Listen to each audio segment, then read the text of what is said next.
We see a little bit of a tactical retreat as the queen moves out, giving him some better central control here. Now we can just kind of start to see that all of Bobby Fischer's minor pieces and queen are just kind of gravitating towards the center, putting a lot of pressure on this king here. And unfortunately, this king has not moved out his bishop yet. That is really going to hurt Donal Byrne here. He needs to do something fast about that because he wants to get his king in a more defended position here. And yes, he is finally going to go ahead, moving out that bishop all the way to the c4 position. A little late, but I guess better late than never.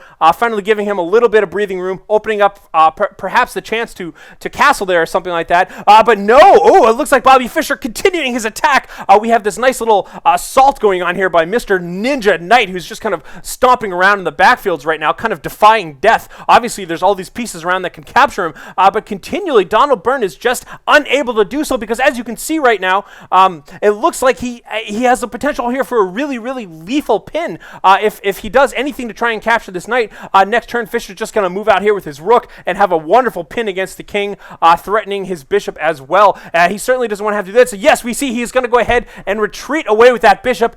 Great position here. The bishop is very well supported here by the central pawn, and he's obviously threatening the queen more towards the center. And now Bobby Fischer, yes, Bobby Fischer moves on out with a wonderful check, putting a check on this king. Unfortunately, this king cannot castle out of check or anything like that. Any hopes of castling for Donal Byrne are ruined. We'll have to see exactly. It looks like, yeah, he's just going to have to go ahead and wander away, a little sadly walking away from battle, being threatened by some artillery fire by that wonderful looking rook there. Unfortunately, that does mean without being able to castle, Donal Byrne's own rook is going to be forever trapped on this side, never going to be able to be connected up with his other rook friend there. And so now the way is clear. Bobby Fischer, he's got really great tempo right now, even though his queen is being threatened right now. All he needs to do is just keep developing here. You can see his pressure is just honing in on Donal Byrne here. Bobby Fischer! Bobby Fischer, what are you doing? In an outstanding move right now. Bobby Fischer is sacrificing his queen. His queen is under attack right now by Donal Byrne's bishop. All he had to do was move it away. There are a million wonderful positions right there.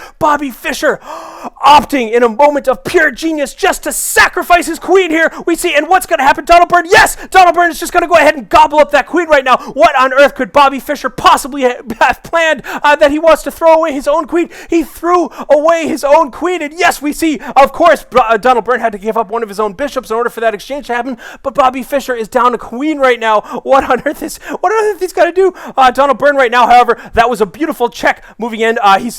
Bobby Fischer, of course, taking Donal Byrne's own bishop, putting Donal Byrne's king into check, and now we see, oh my God, could it be that Donal Byrne, having just been checked and moved out of it, opened way for just a hellstorm? I think we're going to have a windmill attack. Yes, we do. We have a beautiful windmill attack coming out of Bobby Fischer's knight here, deep behind enemy lines, but he has all the things he needs in order to just sit here and just capture like a maniac, moving his knight out to the e2 position, threatening Donal Byrne's king. Once again, Donal Byrne, king, he's got nothing to do. He has to move back to the f1 position, and of course, Bobby Fischer now continuing his windmill attack, just gobbling up pieces left and right, opening up a discovered attack as his bishop is putting his king back into check. Once again, this pesky looking rook right here, completely locking down the e-file, means that the only possible move Donal Byrne has is to move his king all the way back to the g1 position, and Fischer continuing with his windmill attack, just going to go ahead, get another wonderful looking check on the king there.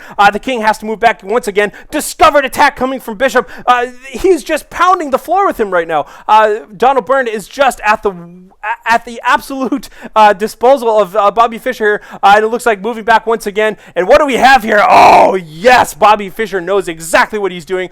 We can see a beautiful double move here as he finally takes care of that pesky bishop that's been hanging up on the b6 square forever right now, capturing it here with his a7 pawn. He also opens up a beautiful looking discovered attack right now onto Donal Byrne's queen on the a3 position. Donal Byrne's queen is just in terrible danger. It needs to get out of the way. You can see moving in a little bit here, but he's just surrounded. This queen is now just totally being absolutely swallowed by all of Fischer's minor pieces and whatnot. We see a beautiful move coming out of Bobby Fischer, moving up his rook all the way to the a4 position, again threatening this queen, and now we start to see just beautiful synergy synergy between Bobby Fischer's pieces, as you can tell that his knight is properly defending his rook. Everything is looking great. You can see his bishop right now guarding his knight guarding the rook, his rook guarding the bishop. Everything's looking good. This queen has nowhere to go, just kind of moving up and just kind of capturing the pawn at the b6 position, gobbling up a free piece right now. But if you look around, there is no friendly territory whatsoever. There are almost no useful moves right now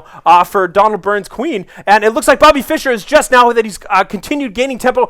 The whirlwind attack of the knight is just continuing to rage behind enemy lines right now, gobbling up that rook right now, not leaving Donal Byrne with too many positions here. And you can see Donal Byrne right now running scared a little bit. He could see that this ninja knight here is just kind of eyeing him, and all of the pieces are just converging down, looking for a little bit of breathing room. We do see that Donal Byrne is going to move ahead with an h3 move out of his pawn, obviously trying to make a little escape path here so that he doesn't get checkmated anytime soon. Bobby Fischer, again, just going to gobble up pieces, moving this rook down very threateningly on the board right now, and still this queen has nothing to do. Bobby Fischer's queen sacrifice is just genius. It's such a good queen sacrifice because Donal Byrne has nowhere to go whatsoever. You can see that the king has retreated into his inner sanctum, running away in terror as the knight continues to just harass his troops, gobbling up pawns all over the place.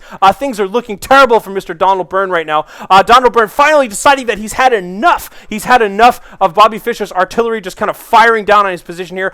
Looks like he's finally going to go ahead and offer up an exchange of rooks here. That's certainly a good thing. And my God, just take a look at the board position right now for Bobby Fischer. Look at this castle that his king has got set up right here. He's got a wonderful looking rook artillery just hanging out, guarding everything nicely. He's got the wall of pawns. This fianchettoed bishop, just like a machine gunner sitting behind in his nest. Got a wonderful line of sight of the whole battlefield. This king is just sitting back triumphantly in his little fortress here. And it looks like, yes, Bobby Fischer realizing that it's a good move to go ahead and exchange rooks.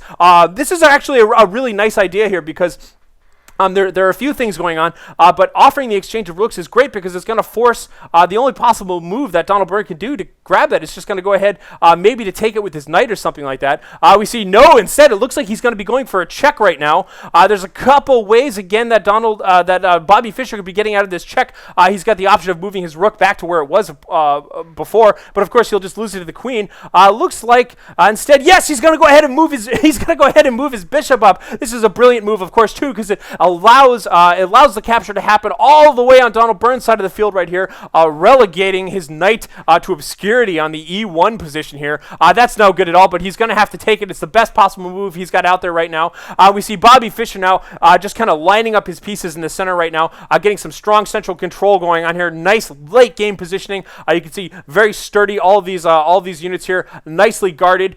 This knight just trying something here. Honestly, Donal Byrne doesn't have too many moves left, trying to get back to the middle here. That was that tempo loss that he got by just trying to exchange for that rook right there. Now, oh, so beautiful. Just take a moment and appreciate the beauty of this battle positioning right now. Everything is completely taken care of right now.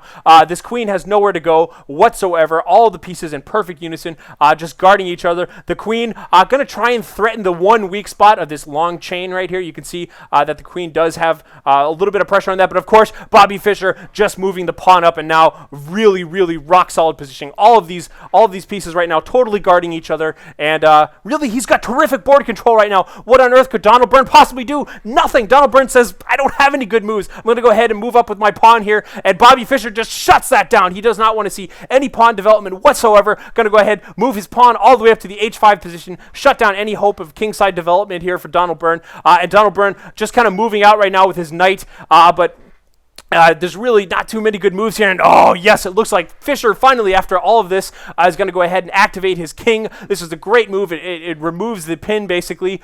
This bishop is no longer pinned to his king, and Donal Byrne's queen right there is a lot less of a threat now.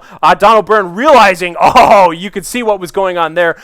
This knight and this king were on the same diagonal. The pin has been removed from this bishop. There was a potentially beautiful pin going on right there. He wants to avoid that at all costs, and instead early retreats his king, and now, oh, we have a wonderful check coming out of Bobby Fischer, and Bobby Fischer has this one. He has all of his minor pieces moving in perfect unison. Oh, God, and what is he going to do? There's no possible place for him to retreat, and you can see the king right now is just moving down. Oh, God, it's like he's walking across a firing line right now. He's in check right now. We have knight moving to G3, check coming out of Bobby Fischer, again marching down the firing line here. Once again, we have bishop's going to be moving over to the bishop to the B4 position, once again putting the king in check. The king has nowhere else to go. He's just got to keep marching to his doom right now. Bobby Fischer again moving his bishop up to the B3 position, putting the king in check once again, and the king has to move up to the C1 position. Nothing's looking good at all for this king, and we have the knight moves to the E2 position. This ninja knight who's done nothing but whirlwind attack and destroy all of Donal Byrne's troops right now is moving in, perhaps getting ready to deal the coup de grace to Mr. Poor King, who is so sadly left in the corner right now with no moves left to do whatsoever. And here comes the knight putting the second to last move on this king. This king has one and only one spot to go right now. He moves back to the C1 position, and we have it. We have a checkmate for Bobby Fischer. Bobby Fischer moving his rook to the C2 position. Oh my God, what an amazing game. Those last couple of moves right there, we got to see all of his minor pieces moving in perfect unison, just one after the other. It was like the most artful thing I've ever seen. It is just so beautiful. We had those really elegant, aesthetically pleasing chess positions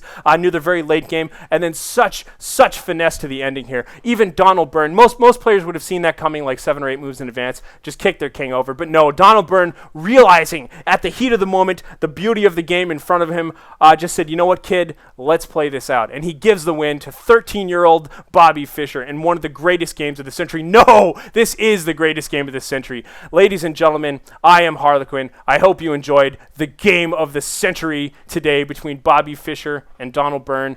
I believe may they both rest in peace, because this did happen quite a long time ago. Bobby Fischer died at the ripe old age of whatever in 2008, and my God, fantastic games there.